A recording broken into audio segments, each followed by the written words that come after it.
우리에게 주신 하나님 말씀은 마가복음 4장 35절에서 41절입니다. 마가복음 4장 35절에서 41절입니다.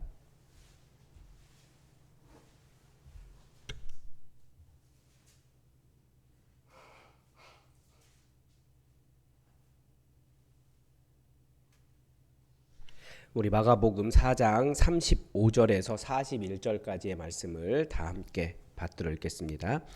그날 저물 때에 제자들에게 이르시되 우리가 저편으로 건너가자 하시니 그들이 무리를 떠나 예수를 배에 계신 그대로 모시고 가매 다른 배들도 함께 하더니 큰 광풍이 일어나며 물결이 배에 부딪혀 들어와 배에 가득하게 되었더라. 예수께서는 고물에서 베개를 베고 주무시더니 제자들이 깨우며 이르되 선생님이여 우리가 죽게 된 것을 돌보지 아니하시나이까 하니 예수께서 깨어 바람을 꾸짖으시며 바다더러 이르시되 잠잠하라 고요하라 하시니 바람이 그치고 아주 잔잔하여지더라. 이에 제자들에게 이르시되 어찌하여 이렇게 무서워하느냐 너희가 어찌 믿음이 없느냐 하시니 그들이 심히 두려워하여 서로 말하되 그가 누구이기에 바람과 바다도 순종하는가 하였더라. 아멘. 제가 성령님의 위트라고 부르는 일이 있습니다. 그냥 제가 그렇게 부르는 거예요. 제 나름대로 설교를 잘하고 어떤 사역을 잘했다라고 생각하는 그런 날에는 항상 조심해야 됩니다. 그런 날에 오히려 가족과 문제가 생길 가능성이 많고 어떤 어려움을 겪는 일이 있습니다. 그러니까 제가 성령님의 이틀라고 부르는 이유는 은혜가 가득해도 저는 여전히 변함없는 사람이었던 거죠. 제가 변한 게 아니에요. 근데 성령님께서 일부러 그러시는 것인가 라고 해서 성령님의 이트다 그렇게 이야기합니다. 마치 이렇게 말씀하시는 것 같아요. 잘한 것 같지? 그런데 네가 정말 변했을까? 그런 어려운 상황과 어려운 사람도 사랑할 수 있어야 된다. 이렇게 말씀하시는 것 같아요. 너 변하지 않았어. 그렇게 말씀하시는 것 같죠. 오늘 본문은 그날로 시작합니다. 그날. 이 마가복음의 내러티브는 어떤 사건을 시작하면서 시간에 관한 언급을 계속해요. 그때에 곧 다시 혹시 이렇게 보셨는지 모르겠는데요. 지난주는 월요일부터 금요일까지 매일매일 모든 일이 시작할 때 다 다시라고 하는 시간을 나타내는 부사로 시작을 했습니다. 근데 오늘 본문은 그날인 거예요. 그날. 이 날이 어떤 날입니까? 예수님께서 하나님 나라에 대한 비유를 가르쳐 주신 날입니다. 그러니까 하나님 나라에 대해서 열심히 배웠어요. 네 가지 땅에 대한 비유, 등불의 비유, 스스로 자라는 씨앗의 비유, 무엇을 듣는가 스스로 삼가라, 이런 말씀 들었습니다. 바로 그날입니다. 그런데 예수님께서 제자들이 알기를 바라신 것이 있다라는 겁니다.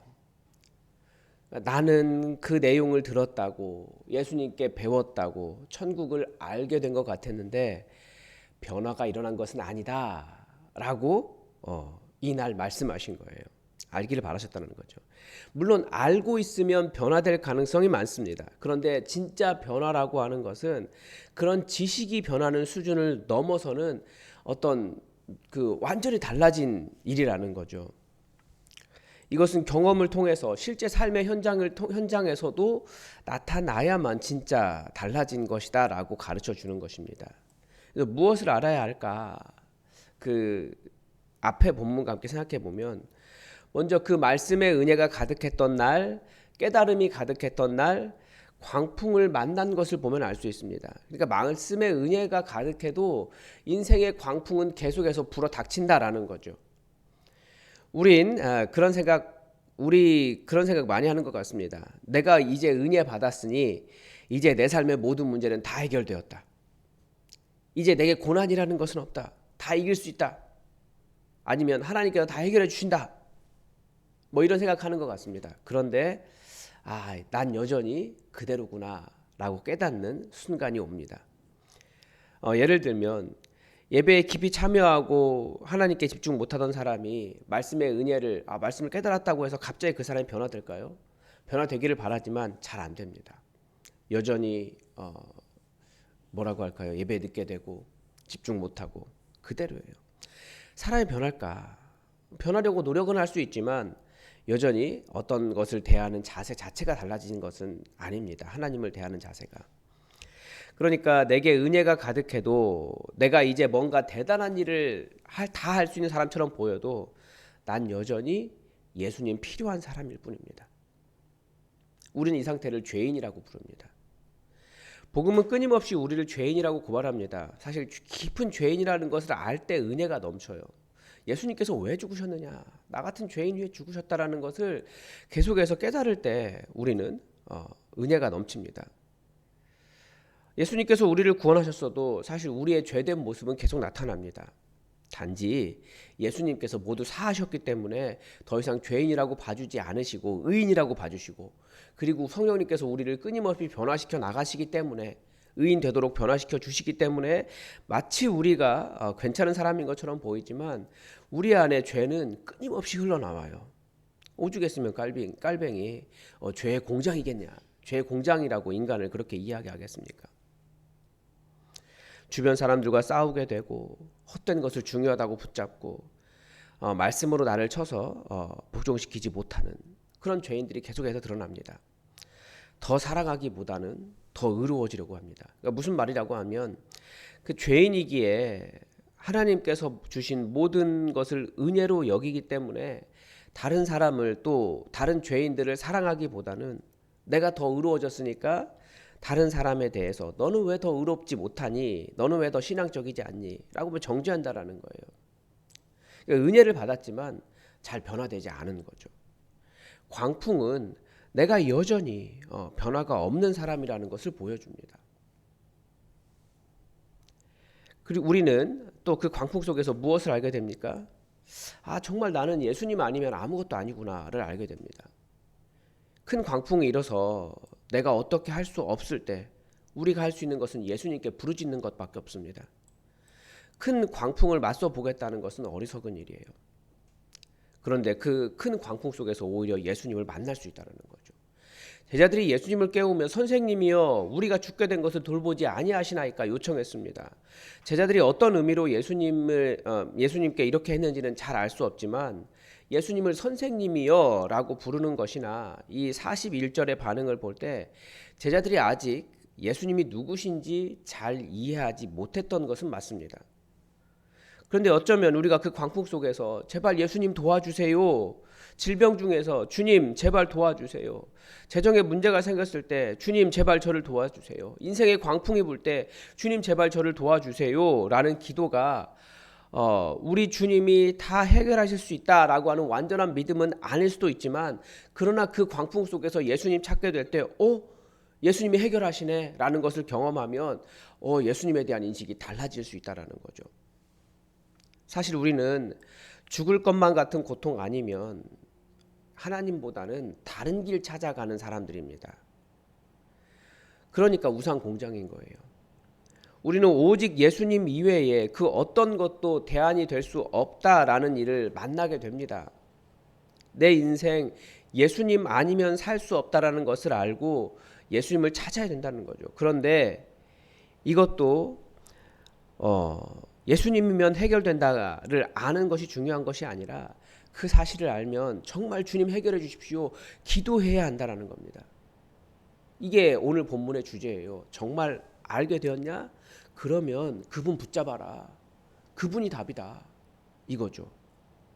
그러니까 예수님이면 해결된다가 그 깨달음은 배움이고 은혜라면, 실제로 내 삶의 문제가 해결되기를 그분 붙잡고 기도하지 않으면, 실제로 부르짖지 않으면, 예수님의 해결하심을 향해 기도하지 않으면 변화는 일어나지 않습니다. 진짜 그분이 해결책이라는 것을 믿지 않기 때문이라는 거죠. 그래서 알았냐? 그럼 진짜 붙잡아라. 이것을 오늘 본문을 통해서 알 수 있습니다.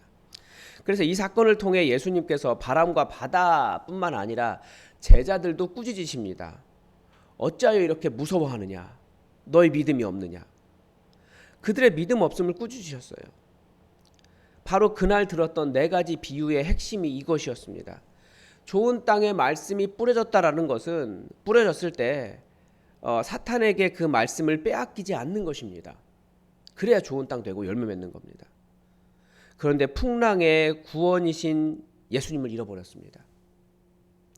좋은 땅이란 말씀이 깊이 뿌리 내린 땅입니다. 이 뿌리는 말씀으로 인한 환난이나 박해가 일어나도 넘어지지 않는 것이고, 환난이나 박해가 일어날 때 넘어지지 않는 겁니다. 반복됐네요. 네. 이런 인내와 견딤도 풍랑 속에 뿌리 내리지 못했다라는 겁니다. 풍랑 딱 불어보니까 전혀 뿌리 내리지 못한 거예요. 말씀이 듣기는 들었는데. 좋은 땅은 세상의 염려와 유혹과 욕심에 사로잡히지 않는 것입니다. 그런데 세상의 염려와 유혹과 그런 욕심의 쓰나미가 밀려오는데 견디지 못하는 거예요. 그게 풍랑인 거예요. 뭐 여기에 투자하면 돈을 몇 배로 벌 수 있어. 그러면 확 넘어집니다. 유혹에 넘어가지 않을 사람 별로 없는 거죠. 그게 바로 다 풍랑입니다. 결실을 맺을 수 없다라는 거예요. 풍랑이 딱 불고 나면 깨달아요. 내가 믿음이 없었구나. 내가 예수님만 제대로 붙잡고 살아가고 있는 것이 아니구나. 말씀에 뿌리 박지 못하고 흔들리는 사람이라는 것을 드러내는 게 풍랑입니다. 그래서 예수님께서 책망하세요. 왜 너희가 믿음이 없느냐. 그러니까 말씀을 들었는데 깨닫지 못한 거죠. 누구를 향해서? 그러니까 무엇인가 아는 게 중요한 게 아니고 예수님이 누구신가. 이것을 명확하게 알지 못하면 결국 풍랑 속에서 다 넘어지게 됩니다. 믿음을 드러내지 못하죠. 우리는 이 풍랑 속에서 주님이 누구신지 제대로 알 수 있습니다. 기도할 때, 풍랑 가운데 기도할 때 우리는 하나님만이 하실 수 있는 것을 경험합니다. 기도 이외에는 하나님의 권능을 경험할 수 있는 방법이 없습니다. 그런데 하나님의 권능을 알게 되면 이분이 내 하나님이시구나 라고 하는 확신과 사랑이 일어납니다. 오늘 본문은 결국 예수님에 대한 놀라움으로 끝이 납니다. 예수님을 향해 선생님이여 라고 불렀던 제자들도 이제 대체 이분이 누구시지?